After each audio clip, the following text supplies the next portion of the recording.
Hey everybody, Will from 1 Kilo here.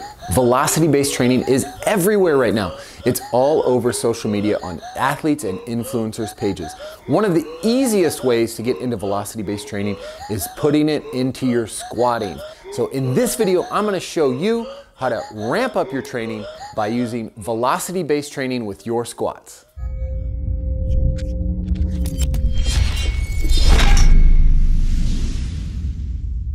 Hey all, I'm glad you're here. If it's your first time, please hit the like, subscribe, and ring the notification bell so you know every time I have a new video coming out. Velocity-based training, it's everywhere. It's all over social media, and if it isn't the biggest thing in 2022, I think it's gonna be one of the biggest things in training, performance, and fitness this year. Velocity-based training units have become cheaper and much more accessible, so I expect them to blow up this year. And in this video, I'm gonna teach you guys how you can use it really easily in your squats to make your lifts explode. What does it even mean? Well, velocity-based training is a term that was coined when you lift and measure the velocity of the barbell. And specifically, we're talking about the concentric speed, the speed when we go up or the muscles shorten, the concentric speed of a repetition. Velocity is just a variable like anything else.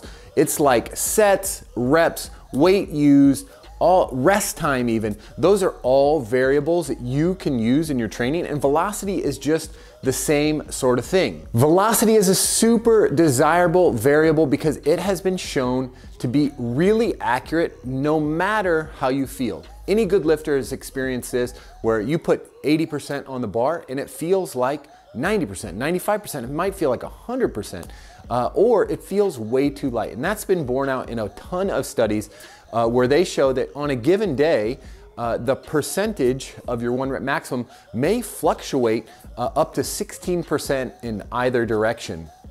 And so that's a huge fluctuation, but we know that to be true. If you've ever lifted weights, you felt that. Some days it feels easy, some days it feels really, really hard. Velocity, on the other hand, is a much truer variable. You don't have to retest your 1 rep max, whereas your percentage of 1 rep max might not change until you test again.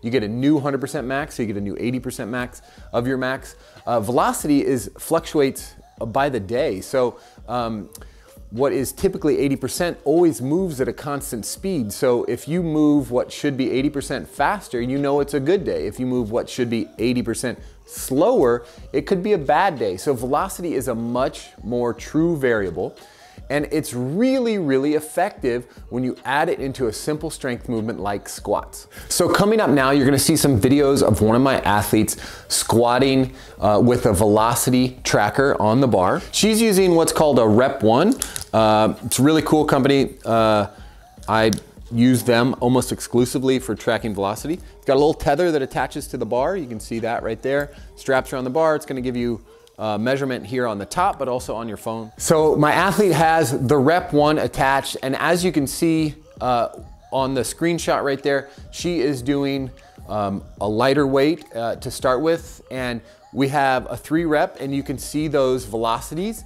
The average velocity in that second column is the one we're gonna be looking at, and that velocity is pretty high right now in those lighter sets, and then it's gonna decrease as the reps go. You see as she loads on more weight, these are a little bit slower. And then next, on this final set, you're gonna see that they are the slowest yet. And in particular, that final rep on the final set is the slowest of the entire day, which is to be expected. So Maddie illustrates 2 really cool things, very easy for you to do in squatting, okay? And number 1 is that there is a minimum velocity threshold that is very typical in squats, and that's usually around 0.3 meters per second. Really good power lifters might make something under 0.2 or right at 0.2. I think my very best squat of all time, this 190 kilo front squat, was at 0.24. So that got really grindy, but most of the time you can make lifts around 0.3, 0.28 or something like that. So that's gonna be your minimum velocity threshold. And what you would do in a day is you would just try to stay a certain amount above that minimum velocity threshold. So you might squat at 0.4 meters per second or 0.45, so you're just a little bit lighter than the minimum number on any given day. And that will make sure that those reps stay really, really clean. And if you know that you're going for an absolute max on a day, you might be able to pick your next attempts by how much over 0.3 meters per second you are. So usually it's a few percent, 5% per 0.1, right, would be a good one, right? So that might help you bump down. If you're at 0.4 and you know you're going for an absolute max, you can add 5% onto what you did, and that will probably get you closer to that 0.3 number. The second really easy way that you can use velocity in squatting is using a reps left velocity profile. So you can see that pop up over here. There's a little chart of a reps left velocity profile, and that's pretty standard across almost all lifters. Obviously there's some variation if you're a really grindy lifter and all that kind of stuff.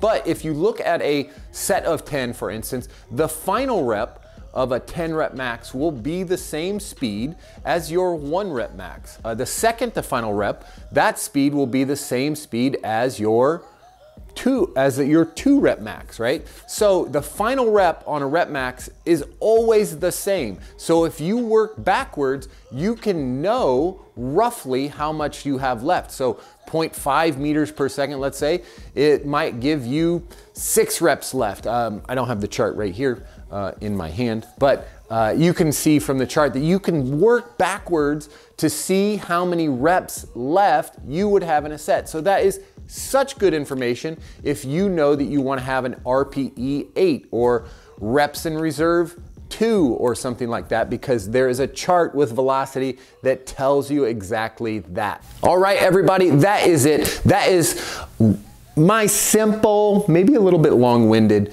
explanation of how to squat with velocity. I hope you have enjoyed it. And if you made it this far, please consider liking, subscribing, and ringing the notification bell. We really appreciate it. Leave me a comment. Let me know what questions you have about velocity-based training. I wrote a book about it. Check it out over on Amazon. And a lot of this information is in that book and more, including a training program about it. So go check it out. And remember, I will be back here next week with a brand new video from 1 Kilo. Well, velocity-based training is just a term that was coined to